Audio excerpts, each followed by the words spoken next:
Supporters of Maori wards marched through Whakatane's main street today, calling for the council to introduce the wards in the district. Last year, the Whakatane District Council voted in favour of introducing Maori wards before a petition calling for a referendum sent the decision back to the public. It's one of 5 councils around the country holding referendums this month to decide the fate of Maori wards. Here's our Te Manu Kōrehi reporter Shannon Haunui-Thompson.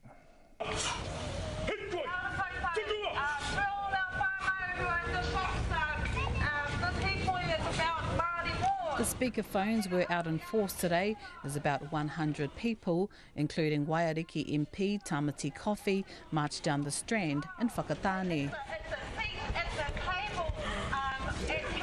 Their message was clear: the Whakatane District Council needs Maori wards.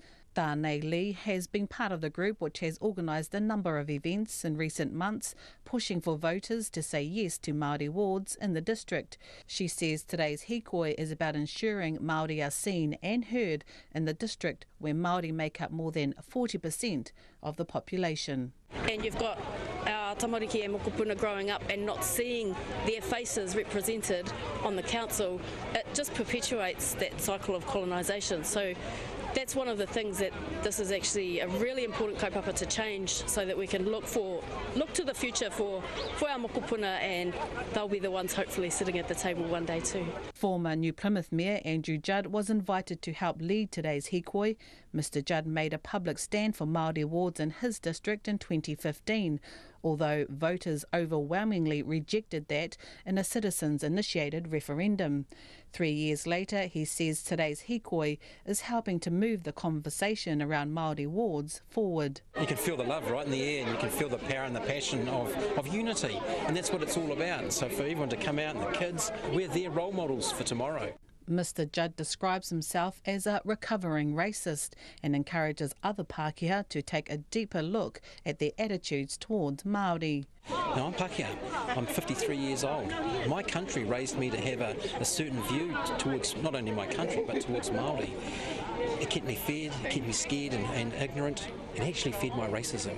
The Māori viewpoint of the world, Mr Judd says, should be embraced by councils around the country. Later this month, he'll head to Parliament to discuss his petition calling on the Crown to change laws around Māori ward seats. The process should be the same. It seems to me divisive, and dare I say racist, to have legislation that allows the community to petition only the Māori voice. Tānei Lee says while her group has received a lot of positive feedback, she's aware of the opposition towards Māori wards from groups who say race-based seats promote separatism. And it's been good to open up that dialogue between people who've got different views. For the most part, it's been very civil, very positive, and yeah, I think we're changing hearts and minds slowly too. For Mate Aha Kohe, today's Hikoi isn't achieving much. It's great, but look, we've got more spectators than we have people participating. He wanted to see the referendum process changed so Māori had a better chance of actually pushing Māori wards through. People have a right, and a democratic right, to voice their opinion on whether they want to or whether they don't want to.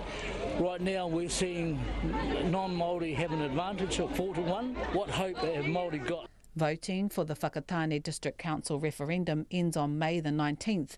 Results will be announced at the end of the month. Mo te hōtaka o te ahi pōnei, ko Shannon Haunui-Thompson, ahau.